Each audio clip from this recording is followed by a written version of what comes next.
Bonjour à tous. Le Seigneur est bon. C'est vrai que nous avons des attaques, c'est vrai que nous avons des combats, mais comme disait Carlos, nous pouvons, et même je dirais nous devons, nous réfugier en Dieu et en sa parole. Et c'est vrai que la parole de Dieu elle est merveilleuse. Et moi, je vais nous encourager, je vais nous inviter, bonjour à tous, je vais nous inviter aujourd'hui à monter à la montagne de Dieu. Il y a tant de promesses, il y a tant de choses merveilleuses à la montagne de Dieu, il y a tant de bénédictions que je vais nous encourager chacun, chacune, pour ce que tu as, pour ce que tu cherches, pour tes projets, pour tes combats, voilà, si tu veux aller plus loin avec Dieu, Dieu t'attend, et je dirais même pas Dieu t'attend, mais Dieu t'invite à sa montagne, et j'aimerais ce soir qu'on monte à la montagne de Dieu, si vous voulez. On y va? On monte à la montagne de Dieu? Allez, c'est parti. En fait, pourquoi j'irai à la montagne de Dieu? Il y a plein de bénédictions pour ça. J'ai envie de grandir. Si vous avez écouté Julien la semaine dernière, il nous a partagé un beau message de grandir avec Dieu. Et c'est vrai que tous dans notre évolution, là où on est, ce que l'on veut faire, finalement, c'est vrai qu'un jour, peut-être on a accepté le Seigneur, mais est-ce que, voilà, on s'en contente, on s'en satisfait, ça nous va bien, ça nous suffit? Ou alors on aspire mieux, on aspire à plus? Ou est-ce qu'on n'a pas envie de la médiocrité, pardonnez-moi le terme, mais voilà, est-ce que j'ai envie d'avancer, est-ce que j'ai envie d'aller plus loin? Et est-ce que j'ai envie de plaire au Seigneur? Est-ce que j'ai envie de me rapprocher de lui? Est-ce que j'ai envie de recevoir de lui? Peut-être que j'ai des projets, peut-être que j'ai envie d'aller plus loin, mais j'attends des directives, j'attends un feu vert. Peut-être que tu attends un feu vert et tu pries, mais finalement, ce feu vert, il n'arrive pas encore. Peut-être que tu attends un miracle. Je ne sais pas ce que tu attends, mais tu attends beaucoup de choses. Peut-être que tu attends plusieurs choses de tout ce que j'ai dit. Mais en tout cas, je crois et je suis presque sûr que la réponse, elle est à la montagne. Et moi, j'ai envie de nous amener à la montagne ce soir et pour aller chercher notre réponse. Amen. Alors pourquoi j'irai à la montagne? Tout simplement parce que Dieu habite à la montagne. Parce que Dieu habite une montagne sainte. Et c'est le premier verset. Il y aura beaucoup de versets ce soir. Hein. Je les ai affichés. Enfin, je les ai donnés là. J'espère que tu es prête, Elisabeth. Au psaume 95, je crois, c'est le premier? Je ne sais pas si c'est le premier que j'ai donné.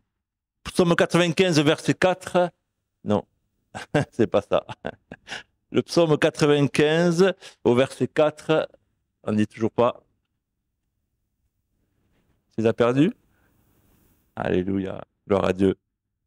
Il est dit, il tient dans sa main les profondeurs de la terre et les sommets des montagnes sont à lui. Les sommets des montagnes sont à Dieu. On sait que Dieu a créé toutes choses. On sait que Dieu a créé le ciel. On sait que Dieu a créé la terre. Et on sait que Dieu a créé les montagnes. Et les montagnes de Dieu sont dans sa main. Ils sont à lui. Et continuons. Psaume 3, verset 5. De ma voix, je crie à l'Éternel et il me répond de sa montagne sainte. Quand je prie, quand je crie à l'Éternel, il me répond de sa montagne sainte. Ça veut dire quoi? Ça veut dire que là où il est, il se positionne là, de sa montagne sainte. Donc c'est un endroit qui est saint, la présence de Dieu. Et voilà pourquoi nous devons nous diriger nos regards et nos prières vers cette montagne sainte. Au psaume 43, au verset 3, il est dit « Envoie ta lumière et ta fidélité, qu'elle me guide, qu'elle me conduise à ta montagne sainte et à tes demeures. » Voilà un peu le fil, voilà où est-ce que Dieu nous amène, Dieu nous conduit, et il veut nous amener à sa montagne sainte. Alors moi, je vous encourage et je vous propose d'y aller. Et si vous voulez, on y va. Vous êtes prêts? Alors, premièrement, on va prendre le cas de Moïse. Où était Moïse quand il a rencontré Dieu? Tout le monde le sait. On va prendre, il était à la montagne, bien sûr, on le savait. Exode chapitre 3, verset 1, on y va. Moïse était en train de conduire le troupeau. Il faisait paître le troupeau de Jéthro, son beau-père, sacrificateur de Madian. Et il mena le troupeau derrière le désert. Et il vint à la montagne de Dieu, à Horeb. Et là, il va se passer une rencontre magnifique, une rencontre merveilleuse, une rencontre qui va surprendre Moïse. Moïse était là, tranquille, ça faisait 40 ans qu'il était dans le désert à conduire le troupeau. Et d'un coup, d'un seul, il y a le buisson ardent. Tout le monde connaît ce passage. L'ange de l'Éternel lui apparut dans une flamme de feu au milieu d'un buisson. Moïse regarda, et voici, le buisson était tout en feu, et le buisson ne se consumait point. Et Dieu dit à Moïse, verset 14, on va aller un peu plus loin, juste parce que Dieu va demander, mais finalement, qui es-tu? Je suis l'Éternel. Et Dieu va répondre à Moïse, il va lui dire, je suis celui qui suis. Et il ajouta, c'est ainsi que tu répondras aux enfants d'Israël, celui qui s'appelle Je suis m'a envoyé vers vous. En fait, Dieu va se présenter à Moïse à travers ce buisson ardent. Il était là sur la montagne, et il va se dévoiler, il va dévoiler son identité. Qui es-tu? Parce qu'il connaissait Dieu, il connaissait l'Éternel, mais finalement, il le connaissait plus ou moins. Et il va lui répondre par son nom, il va lui dire, je suis Yahvé, finalement, le tétragramme Yahvé, on connaît. Et première étape, quand je monte à la montagne de Dieu, je vais plus loin, je le connais plus, je vais chercher son identité, je vais me rapprocher davantage de lui, je vais me faire connaître à lui. Dieu il te connaît parfaitement, Dieu connaît ton cœur, mais il attend que toi tu montes à lui, il attend de te faire connaître davantage. Voilà son identité. Dieu désire te rencontrer, Dieu désire faire ta connaissance, mais au-delà de ça, il veut se révéler davantage à toi. Alors Moïse a rencontré Dieu à la montagne. Et puis à la montagne, il n'y a pas que la rencontre. À la montagne aussi, on trouve beaucoup de bénédictions.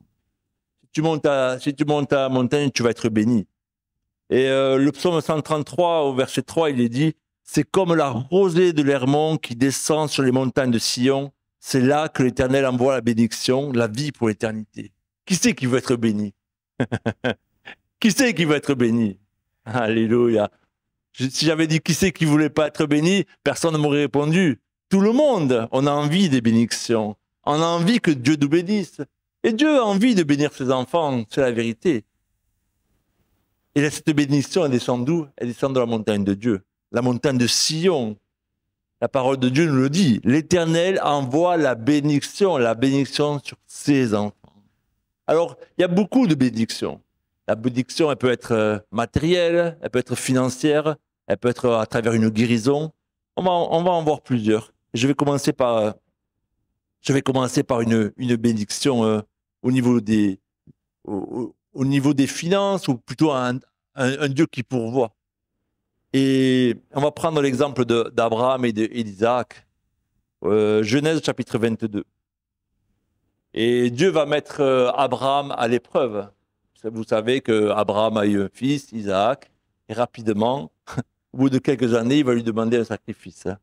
Et Genèse 22, verset 1, ouais, merci. Après ces choses, Dieu mit Abraham à l'épreuve et lui dit, Abraham, et il répondit, me voici.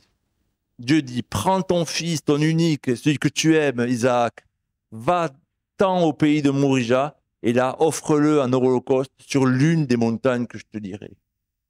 Et voilà une nouvelle destination pour Abraham. Il doit monter à la montagne, mais au final, c'est une épreuve difficile. Finalement, c'est un sacrifice qu'il va lui demander. Il va lui demander son fils. Verset 7, dans un chemin, il y a Isaac qui va lui répondre, il va parler à son père, et il va dire, Abraham à son père, mon père. Et il répondit, me voici, fils Isaac, reprit. Voici le feu et le bois, mais où est l'agneau pour l'holocauste? C'est sûr. Isaac est là, il est en train de faire le chemin, le périple vers la montagne. Ils ont répondu à l'appel. Abraham a bien entendu la voix de Dieu et il va répondre favorablement, mais finalement, la proximité, c'était Abraham qui l'avait. Isaac ne connaissait pas encore. Il ne connaissait pas ni la voix de Dieu, ni la mission pour laquelle ils allaient avec Abraham. Au verset 8, Abraham va répondre, mon fils, Dieu se pourvoira lui-même de l'agneau pour l'holocauste, et ils marchèrent tous deux ensemble. Quelle foi, quelle obéissance. C'était plutôt à l'aveuglette. Ils avaient le feu, ils avaient le bois, mais finalement, ils n'avaient rien pour l'Holocauste. Verset 13, Abraham leva les yeux et vit derrière lui un bélier retenu dans un buisson par les cornes. Abraham alla prendre le bélier et l'offrit en holocauste à la place de son fils. Dieu a pourvu à l'holocauste, au sacrifice. Bien sûr que c'était une épreuve. Dieu attendait quelque chose de plus pour Abraham. Il voulait l'amener plus loin. Abraham connaissait Dieu, mais il voulait l'amener sur cette montagne où il y aurait ce pas de foi. Il y aurait un pas de foi. Et souvent, Dieu nous amène et a envie de nous amener plus loin. Dieu nous appelle à une montagne où on pourrait davantage. Peut-être que nous tous, nous connaissons le Seigneur, nous avons dit oui, Jésus, je t'accepte, tu es dans mon cœur, tu es dans ma vie. Mais peut-être que c'est un moment de ta vie où Dieu t'appelle, où Dieu t'attend, où Dieu veut te faire franchir une étape. Dieu ne va pas te demander, comme à Abraham, de sacrifier ton fils. Mais peut-être que Dieu va te demander autre chose, un autre sacrifice. Quelque chose qui te tient attaché, qui est là, que tu as du mal à lâcher. Dieu veut plus de toi. Dieu veut une plus grande proximité avec toi. Dieu veut te bénir. Dieu bénira tes finances. Il n'y a aucun problème. Dieu, Abraham donna à ce lieu le nom de Jéhovah Jireh. C'est pourquoi l'on dit aujourd'hui, à la montagne de l'Éternel, il sera pourvu. L'Éternel, on a vu qu'il s'appelait Yahvé avec Moïse. Ici, il s'appelle Jéhovah Jireh, celui qui pourvoit. Et Dieu pourvoit tes finances. Est-ce que tu veux être béni dans tes finances? Certainement. Et qu'est-ce que tu es prêt à faire? Quelle alliance tu es prête à faire avec Dieu? L'or et l'argent appartiennent au Seigneur, il n'y a aucun problème. Il est prêt à déverser. Il est prêt à ouvrir les écluses des cieux pour toi. Mais toi, qu'est-ce que tu es prêt en échange? Abraham, il est prêt en sacrifice à sacrifier son fils, celui qu'il avait eu à 99 ans, ou 100 ans, si je ne m'abuse. Il était prêt à ça. Et Dieu a pourvu, il a dit non, ne porte pas la main sur ton fils. Et voilà, il y avait un bélier, il avait pourvu au sacrifice. Dieu pourvoit à tes besoins. À la montagne, il y a d'autres bénédictions. À la montagne, tu peux retrouver une bénédiction au niveau de ton corps. Tu peux venir te ressourcer physiquement. On va lire Matthieu 14, 23, s'il te plaît. Ici, on est dans les évangiles et on parle de Jésus. 14, 23, s'il te plaît. Matthieu 14, 23. Alléluia. On parle de Jésus, il parle de la foule, il dit quand il l'eut renvoyé, il monta sur la montagne pour prier à l'écart. Et comme le soir était venu, il était là, seul. C'est bizarre, non? Qu'est-ce qu'il faisait là-bas? Qu'est-ce qui s'est passé? Matthieu 14, 23. Pourquoi Jésus il est parti là seul alors qu'il était avec la foule juste avant? Pourquoi il avait besoin d'aller là, à cette montagne? Alléluia. Ce qui s'est passé, c'est que juste l'épisode d'avant, il y a eu la multiplication des pains. Ce qui s'est passé, c'est que juste avant, il y a la foule qui venait à lui et il avait besoin de se ressourcer. Il avait besoin d'être tout seul. Il avait besoin de connaître la voix de Dieu, d'entendre. Il était fatigué. Il a même dit à ses disciples, montez dans la barque et allez. Il avait besoin de se retrouver seul. Tu as besoin de te retrouver seul. C'est bien de venir à l'église. Et je t'encourage à venir à l'église et continue à venir à l'église. C'est génial. C'est là que l'Éternel envoie sa bénédiction. Mais aussi, tu as besoin de te retrouver seul avec ton Dieu. Tu as besoin de rentrer dans ton lieu secret. Tu as besoin de monter à la montagne de Dieu pour parler un cœur à cœur avec eux. Jésus l'a fait. Pourquoi toi, tu ne le ferais pas? Alléluia. Dans un autre verset, on ne va pas l'afficher, mais c'est Jean chapitre 8. Jésus il va se rendre à la montagne des Oliviers et de la même façon, il avait l'habitude de se retrouver seul. Il aimait la compagnie de ses disciples, il aimait être avec la foule pour la bénir, mais Jésus passait du temps avec Dieu. Je t'encourage de passer du temps avec Dieu. Amen. On va lire Proverbes chapitre 8. À la montagne, il y a aussi la bénédiction, on a dit, pour le corps, physiquement, pour se ressourcer, et aussi moralement et spirituellement. Proverbe chapitre 8, verset 1, il est écrit, « La sagesse ne crie-t-elle pas? L'intelligence n'élève-t-elle pas sa voix? C'est au sommet des hauteurs, près de la route, c'est à la croisée des chemins qu'elle se place. » Est-ce que tu as besoin de grandir? Est-ce que tu as besoin de sagesse? Est-ce que tu as besoin d'intelligence? Là, tout à l'heure, on a parlé de notre corps, quand notre corps était fatigué. Mais là, maintenant, on parle de sagesse, on parle d'intelligence, on parle de réflexion. Peut-être que tu fais un travail difficile, un travail où tu as besoin de réfléchir. Peut-être que tu as un travail intellectuel ou même un travail manuel, mais même tous les travaux ont besoin de beaucoup de réflexion, beaucoup d'intelligence, et tu ne sais pas par quel bout t'y prendre. Viens à la montagne de Dieu. C'est là que la sagesse se trouve. La sagesse est là. C'est au sommet des hauteurs, près de la route. C'est la croisée des chemins que se place la sagesse de Dieu. Si tu vas à la montagne de Dieu, tu vas trouver la sagesse. Amen. Amen. Et puis on va à la montagne aussi pour bénir. Alors, pour bénir et être béni. On a envie de faire la volonté de Dieu. Et c'est Jésus qui nous le demande. On a envie de guérir les gens et c'est Jésus qui nous demande. Alors on va prendre Matthieu 15, 29 cette fois. Et on va voir ce que va faire Jésus. Matthieu 15, 29. Jésus quitta ces lieux et vint près de la mer de Galilée. Étant monté sur la montagne, il s'y assit. Une fois de plus, on retrouve Jésus sur la montagne. Alors s'approcha de lui une grande foule, avec elle des boiteux, des aveugles, des muets, des estropiés et beaucoup d'autres malades. On les mit à ses pieds et il les guérit. C'est merveilleux. Pourquoi? Jésus il aurait pu rester dans la plaine. Jésus nous enseigne quelque chose. Bien sûr que Jésus il guérissait tous ceux qui venaient à lui, c'était merveilleux. Et peut-être qu'il y avait un effort aussi. C'est facile. Jésus guéris-moi, et puis tu fais plus rien. Jésus il attend de nous quelque chose. Bien sûr que Jésus il veut te guérir, il n'y a aucun problème pour ça. Mais il attend de toi un peu plus. Il veut t'amener un peu plus loin. Un pas de foi. On a vu le pas de foi avec Abraham. Jésus, il aurait pu rester en bas de la montagne, ça aurait été moins fatigant pour les autres, mais il est allé un peu plus haut pour amener les gens. Viens chercher ta guérison. Monte à la montagne chercher ta guérison. Fais ce pas de foi. Dis au Seigneur, regarde, je sais que là-bas, il y a ma guérison. Parle-lui comme ça, parle à ton Dieu. Je sais que là-bas, il y a la guérison. Je sais que là-bas, tu es là.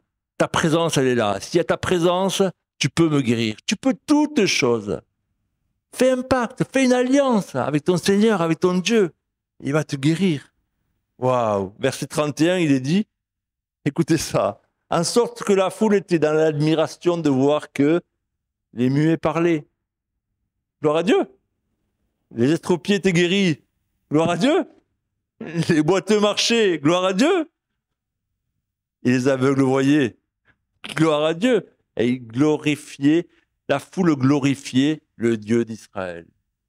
Est-ce que nous sommes disciples de Jésus? Est-ce que nous avons envie de marcher comme lui? Est-ce que nous avons envie de faire la même chose qu'il faisait? Et Jésus a dit, vous en ferez même de plus grandes, parce que je m'en vais au Père. Si tu vas à la montagne, va à la montagne, va à la montagne. Et demande l'onction, demande la puissance. Fais comme Jésus. Il y a des foules qui venaient à lui et il les guérissait. Demande à Dieu, Seigneur, je viens à la montagne et je veux que des foules viennent à moi et je veux que tu les guérisses.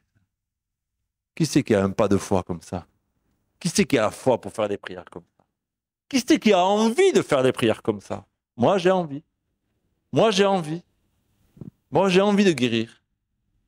Enfin, j'ai envie que Jésus se serve de moi pour qu'il les guérisse. Amen. Alléluia. On doit faire la volonté du Seigneur.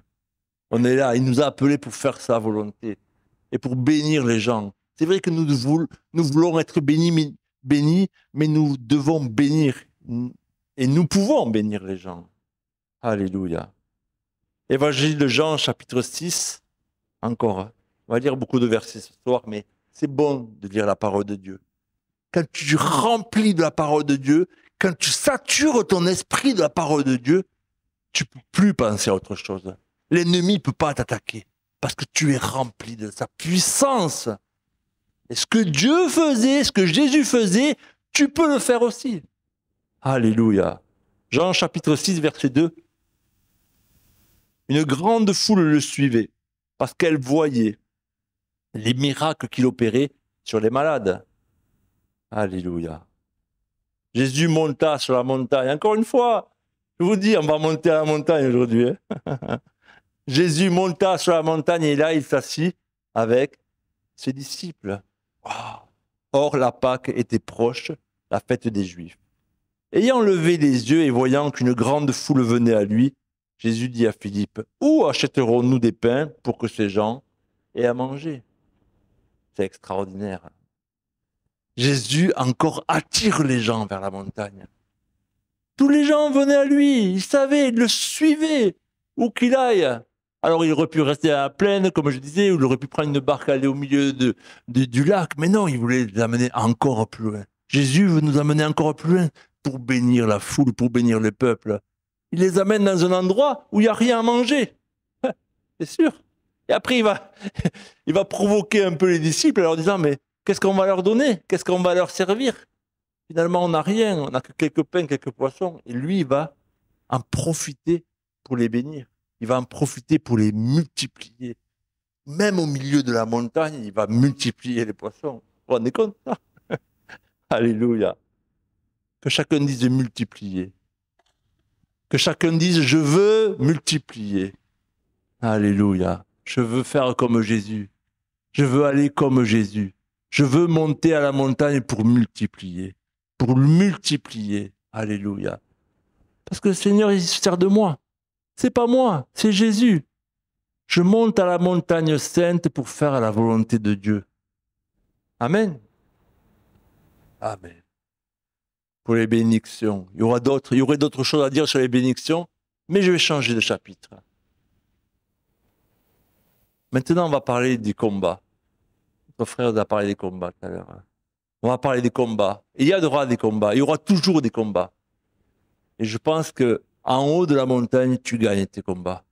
En haut de la montagne, tu affrontes tes ennemis et tu es victorieux. Amen. Je lève les yeux vers les montagnes. D'où me viendra le secours? Le secours me vient de l'Éternel qui a fait ceux de la terre. Mais je lève les yeux vers les montagnes. Ceux qui se confient en l'Éternel sont comme la montagne de Sion. Elle ne chancelle point, elle est affermie pour toujours.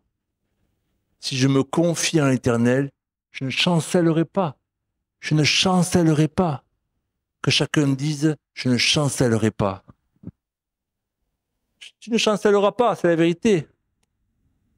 1 Samuel 23. On retourne dans l'Ancien Testament. Je veux dire, on va voyager aujourd'hui. 1 Samuel 23, c'est David. Vous connaissez l'histoire du roi David. David, il n'était pas encore roi. Il avait l'onction, mais c'était Saül qui était roi. Et Saül, il était jaloux. Hein. Jaloux, il voulait le faire mourir. Hein. Il le cherchait, de partout il allait. Hein. Samuel 23, verset 14, il est dit, David demeura au désert dans des lieux forts et il resta sur la montagne désert de Ziph. Saül le cherchait toujours, mais Dieu ne le livra pas entre ses mains. Saül voulait faire mourir.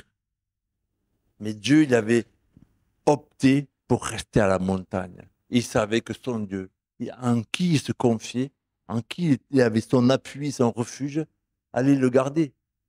Et dans ce passage, on voit que Dieu ne l'a pas livré entre ses mains. Et un peu plus loin, au verset 26, c'est marrant, ils vont jouer à cache-cache. Ils vont chercher l'un et l'autre. Au verset 26, il est dit, Saül marchait d'un côté de la montagne et David avec ses gens de l'autre côté de la montagne. On parle bien de la même montagne, hein, parce que la première fois ou la deuxième fois que j'avais noté ce passage, et puis j'ai relu tout à l'heure, j'ai fait, mais non, en fait, c'est pas deux montagnes qui se font face à face, c'est la même montagne, l'un il est de l'un côté de la montagne, l'autre il est de l'autre côté de la montagne. Je veux dire, peut-être que c'est pas très loin quand même l'un de l'autre. Hein. Alléluia, c'est pas très loin. David fuyait précipitamment pour échapper à Saül. Il avait peur. Il avait peur, il voulait le faire mourir. Mais déjà, Saül et ses gens entouraient David et les siens pour s'emparer d'eux. Waouh! Je ne sais pas comment était géographiquement, comment était formée cette montagne, est-ce qu'il y avait des kilomètres, mais je pense que l'étau se resserrait. L'étau, l'oppression se resserrait, était forte dans sa tête, et puis il y a l'oppression physique. Quand tu es sur la montagne et que l'autre il est loin, dans l'autre montagne, tu dis bon, ça va, j'ai encore l'espace géographique. Mais quand tu sais que tu es sur la même montagne, l'un d'un côté, l'autre de l'autre, la pression se fait de plus en plus forte et c'est difficile. C'est difficile même de respirer, c'est difficile même d'agir. Mais le secours vient de l'Éternel qui a fait les cieux de la terre. Amen. Lorsqu'un messager vient dire à Saül, hâte-toi de venir car les Philistins ont fait invasion dans le pays. Et verset 28, qu'est-ce qu'il est dit? Saül cessa de poursuivre David. Il s'en retourna pour aller à la rencontre des Philistins. Dieu est intervenu. Dieu a encore secouru David. Parce qu'il était à la montagne. Parce qu'il croyait fermement. Il avait la foi en son Dieu. Il n'en démordait pas. Je reste à la montagne et je sais que Dieu va me secourir. Amen. Merci. Gloire à Dieu. C'est bon ça. J'en ai encore beaucoup. J'en ai encore plein. Alléluia. On va lire juste ce passage aussi. Encore avec David et Saül, c'est au chapitre 26. 1 Samuel 26, au verset 13. En fait, David et ses hommes savent qu'eux, ils sont à la montagne, et puis ils voient Saül avec toute sa troupe dans la vallée. Et ceux de l'armée de David, ils vont lui dire, ça y est, maintenant l'Éternel va te donner, te donne Saül, tu peux aller le faire mourir. Et au verset 10, il est écrit, l'Éternel est vivant, c'est à l'Éternel seul à le frapper, soit que son jour vienne et qu'il meure, soit qu'il descende sur un champ de bataille et qu'il y périsse. Et on va aller un peu plus loin, au verset 13, il est dit, David passa de l'autre côté et s'arrêta au loin sur le sommet de la montagne à une grande distance du camp. Ce qui s'est passé entre-temps, c'est que David est descendu.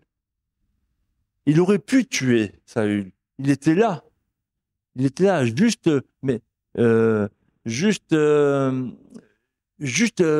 à ses mains, à sa portée, je dirais. Il y avait sa lance. Et finalement, il n'y a aucun homme de Saül qui va le délivrer. Ensuite, David va remonter à la montagne et va commencer à parler à Saül. Il va lui dire, ne répondras-tu pas, Abner? Qui es-tu, toi qui pousses des cris? Il lui dit, n'es-tu pas un homme? Tu n'as pas gardé le roi, ton maître. Voilà ce qui s'est passé.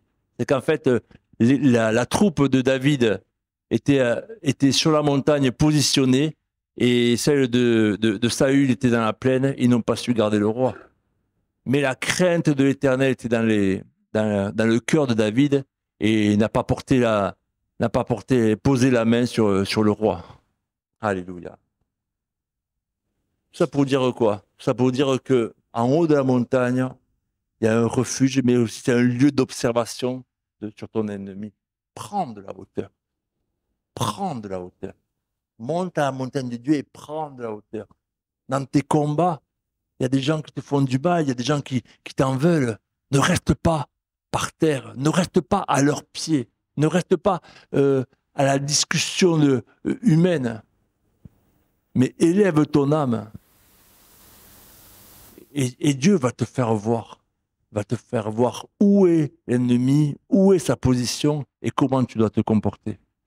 Amen. On pourrait penser à d'autres exemples comme Moïse, qui est allé à la montagne. Vous connaissez l'exemple de Moïse avec Amalek. Moïse a envoyé Josué se battre. Et lui, il a choisi de se positionner en haut de la colline avec Aaron et Hur pour tenir les mains en l'air. Et chaque fois que Moïse élevait sa main, Israël était plus fort. Alléluia. Gloire à Dieu. Nous aurons toujours des ennemis, nous aurons toujours des difficultés, nous aurons toujours des épreuves, mais le Seigneur nous invite à sa montagne, nous invite à nous élever et pas à rester au niveau des épreuves que nous avons, mais à aller vraiment rechercher ce secours, rechercher cette assurance, ce rocher, ce refuge sur lequel tu peux t'appuyer et qui ne sera pas ébranlé. Et enfin, la dernière promesse, je dirais, à la montagne de Dieu, c'est les projets. Quels sont les projets que tu as dans la vie? Il y a des réponses à la montagne pour tes projets. J'ai parlé de feu vert tout à l'heure, j'ai parlé d'attendre des directives, d'attendre des commandements. Et si toi tu es leader de groupe, voilà, je parle à tous les leaders, mais ça peut être aussi juste les parents avec les enfants, hein, c'est toutes sortes de leaders. Je t'encourage vraiment à aller chercher les directives de Dieu à la montagne. Jésus l'a fait. Luc chapitre 6 verset 12. Jésus se rendit sur la montagne pour prier et il passa toute la nuit à prier à Dieu. Pourquoi il est allé là-bas? Pourquoi à ce moment-là, chaque fois qu'il allait à la montagne, il y avait une mission. Il n'allait pas juste par hasard pour nous dire oui, je vous encourage. Cette fois-ci, c'est parce il devait aller appeler ses disciples. Et verset 13, il est dit, quand le jour parut, il appela ses disciples et il en choisit 12 auxquels il donna le nom d'apôtres. Jésus avait besoin de monter son équipe. C'était un leader. Il devait choisir 12 disciples pour marcher avec lui, pour leur enseigner comment faire. Parce qu'ensuite, il devait, lui, quand il repartirait au ciel, c'était la mission. Elle serait donnée aux disciples qui feraient à leur tour des disciples, qui feraient à leur tour des disciples. C'est les 12. Les 12 et les 12 et les 12. Est-ce que tu vas avoir envie d'avoir des 12 avec toi? Il y en a qui veulent avoir des 12. C'est spirituel d'avoir des 12. Hein? Alléluia. Mais si tu ne veux pas avoir des 12, tu peux avoir des 2 ou des 3. Tu peux avoir des collaborateurs. Peut-être que tu as beaucoup de projets, mais finalement, tu te sens seul. Qui c'est qui se sent seul? Qui c'est qui a envie de faire quelque chose, mais ça ne marche pas? Il n'y a personne avec moi. J'ai fait le tour de mon église, j'ai fait le tour de mon quartier, j'ai fait le tour. Il n'y a personne qui se lève. Moi, je t'encourage une chose. Va à la montagne de Dieu. Va prier comme Jésus l'a fait. Jésus l'a fait. Et Dieu lui a révélé les 12. Le prénom de chacun d'eux. Il est allé les chercher, il a fait d'eux des apôtres. Moi, je t'encourage dans tous tes projets. Dans tous tes projets, dans tout ce que tu veux faire, ça ne marche pas, tu es tout seul, ne va pas tout seul, mais sois accompagné. Et deviens un leader. Amen. Et puis, parmi les 12, Jésus en a choisi 3, spécialement, pour aller encore plus loin, dans une montagne encore plus haute. La montagne de la transfiguration. Matthieu 17. Écoutez ça, Matthieu 17. 6 jours après, Jésus prit avec lui Pierre, Jacques et Jean, son frère, et les conduisit à l'écart sur une haute montagne. Pourquoi il n'a pas appelé les 12? Il aurait pu. Il avait choisi 12. Pourquoi il n'a pas appelé les 12? Pierre, Jacques et Jean, ils ont été choisis eux 3. Eux 3. Parce que parmi la foule, il y en a beaucoup qui suivaient Jésus. Et puis il y avait ses proches, il y avait ses 12. Et puis parmi les 12, il y avait des cœurs qui étaient encore plus prêts à servir. Est-ce que tu veux rester dans les 12 ou est-ce que tu veux être dans les 3? Vers quelle montagne tu veux aller? Une montagne, une colline ou une montagne encore plus haute? Quelle directive? Quelle intimité tu veux avoir avec le Seigneur? Est-ce que tu veux connaître Dieu encore plus? Est-ce que tu veux voir des miracles? Est-ce que tu veux voir des guérisons? Est-ce que tu veux voir du surnaturel? Est-ce que tu veux voir la gloire de Dieu? C'est ce qui s'est passé à la montagne de transfiguration. Alléluia. Au verset 2, il est écrit, « Il fut transfiguré devant eux, son visage resplendit comme le soleil, et ses vêtements devinrent blancs comme la lumière. » Quel moment glorieux! Voir Jésus transfiguré. Et voici Moïse et Élie leur apparurent s'entretenant avec lui. Waouh! Et enfin, au verset 5, le Père va dire, une voix fit entendre de la nuée ces paroles, celui-ci est mon fils bien-aimé, en qui j'ai mis toute mon affection. Écoutez-le, écoutez-le. À la montagne sainte, à la haute montagne, tu vas recevoir des directives. Que chacun dise, je vais recevoir des directives. Si tu y vas, si tu y montes, tu recevras. Dieu a dit, écoutez-le. C'est simple, la voix de Dieu. Ils ont entendu, ils ont vu la gloire de Dieu, ils ont vu le surnaturel. Parce que eux, les trois, ont été choisis parce que leur cœur était disposé. Si ton cœur est disposé à aller encore plus loin, à grandir encore plus, à monter plus haut avec Dieu, Dieu t'appelle, Dieu va t'inviter et Dieu va te parler. Alléluia.